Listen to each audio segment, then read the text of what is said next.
In our politics lead, wither the Democrats, wither them, as Democrats grapple with what went wrong for them on Election Day. One governor is focusing on the road ahead, one Democratic governor, Andy Beshear. He was reelected by Kentucky voters last year by 5 percentage points in a Commonwealth that Donald Trump won this time by 30 percentage points. Beshear just published an essay in the New York Times, quote, "I'm the governor of Kentucky. Here's how Democrats can win again," unquote. That's the title. Democratic Governor Andy Beshear of Kentucky joins us now. Governor, I do want to get into some of the breaking news, but first, there's so much finger pointing going on among Democrats for the election losses. Some blame Kamala Harris for her campaign decisions. Others blame Joe Biden. You wrote, quote, "So while others are talking about political strategy and messaging, the way forward is really about focus and about action. The next several years of the Democratic Party's chance to show the American people that we will not just run, but also govern by addressing those core issues that can and will improve the lives of our people," unquote. So how specifically does that work on a national level? I understand that you are governing in Kentucky, but how do Democrats in the House and Senate do this? Or do you just mean in the states by Democratic governors? No, I mean by all of us, Jake. I mean by those Democratic officials and party members showing the American people where our true focus and priorities are. And when people wake up in the morning, they're not thinking about their party. They're thinking about their job and whether they make enough to support their families. They're thinking about the next doctor's appointment for themselves or their kids. They're thinking about the roads and the bridges they're going to drive that day. They're thinking about the public school they're going to drop their kids off at, and they're thinking about public safety. Those are those core issues where if you don't feel secure, you don't get to anything else. And for so many Americans struggling right there, what they're looking for are candidates that they feel are focused on those issues and that will make their life a little bit better. So it's governors, it's mayors, it's senators and representatives getting out in their district and showing that priority and the tangible results. That new manufacturing facility that's coming, offering a better life, the new clinic that's opening up, what we talk about, but also what we do and the efforts that we take and the results that we get just need to be focused on those core issues that people think about when they wake up and worry about as they go to bed. So when you tried to convey this message to Democrats in Washington, either with the Biden campaign or then with the Harris campaign or with other Democrats, I'm sure they said, "Well, you're doing that. We're proposing 100 million Americans get a tax cut or help for them for housing. We've done all this stuff for people when it comes to pharmaceutical prices." So what would your response be to that? Because I'm sure you had these conversations and they said, "We're doing that, Governor."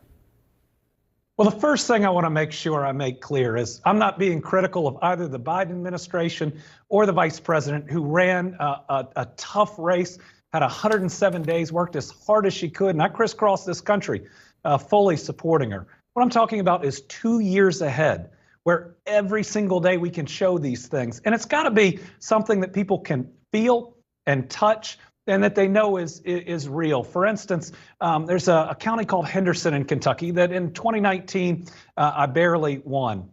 In between that time and re-election, we opened the world's cleanest, greenest recycled paper mill, 350 jobs, paying nearly $40 an hour. We won the county overwhelmingly in re-election because we were able to show people that effort. We were able to talk about getting real results. To most Americans, a signing in the Rose Garden isn't real. It's like that idea of an announcement is exciting. It's the hope.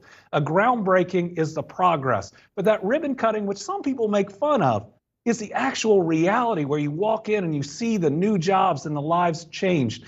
And that commitment and focus helps people to be able to disagree with you on the issue of the day, but still believe that you're doing what you think is right and that you're putting their family first. Yeah, Joe Biden and Kamala Harris did that, though, right? Didn't they go out and go to ribbon cuttings of infrastructure projects that the IRA bill put into communities, Republican, Democrat, independent communities? I mean, wouldn't they argue, yeah, we did that? Well, I think there were a couple of challenges. First, President Biden had the pandemic to deal with. especially in the beginning, and he was making sure that he was taking the actions that others can and should. And then one of the other pieces is it takes time for the president's policies to get into action. But I'd just say, remember, if we as Democrats are talking about the issue of the day in Washington, D.C., if we're talking about the craziest thing that some politician said today, and then we're talking about jobs, that's only spending a third of your time talking about the thing that voters and Americans care about the most. So this is our chance to show that priority and to make sure that we spend the vast majority of our time on improving the quality of life in key core areas. And here's the thing, they're not partisan.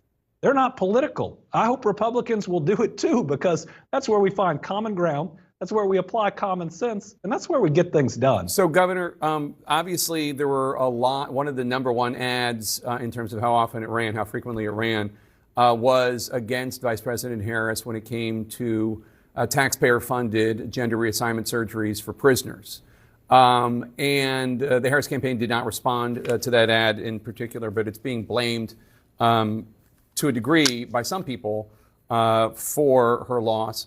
But I should note that last year, while you were up for a reelection that you won fairly handily, you vetoed a hardline Republican-driven bill that targeted trans kids and trans health care in many ways. And I'm wondering, so it's not as though that was a fatal issue for you.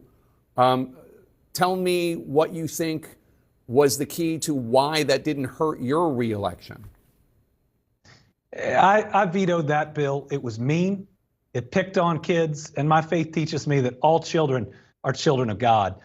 When you look at my race, they ran about $10 million of hateful anti-trans ads to attack me. And what did I talk about? The economy and jobs.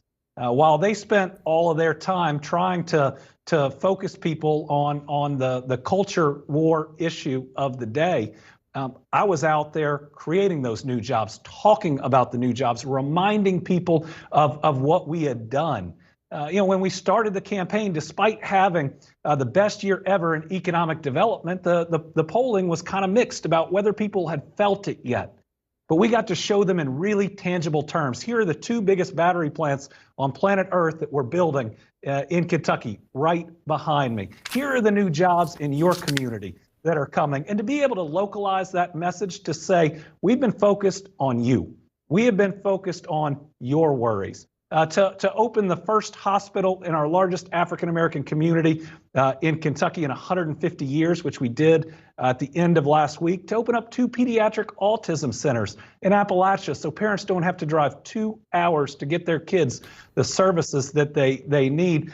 When others are going to the extreme, if we can be at those core issues that just so deeply impact people's lives, that hit them so hard when they feel I may not be providing for my family, that's where government can play such an important role. And that's where we can create the grace and the space to get beyond some of this division and just to move forward together on issues that lift everyone up. Governor Andy Beshear, the great Commonwealth of Kentucky, thank you, sir. Appreciate it. New revelations about Trump's latest surprise cabinet pick, Congressman Matt Gaetz, tapped to be the next U.S. Attorney General. You heard me right. A reminder, the FBI investigated him in a sex trafficking case and then dropped it. The access that Gaetz would have to evidence at the Justice Department. That's next.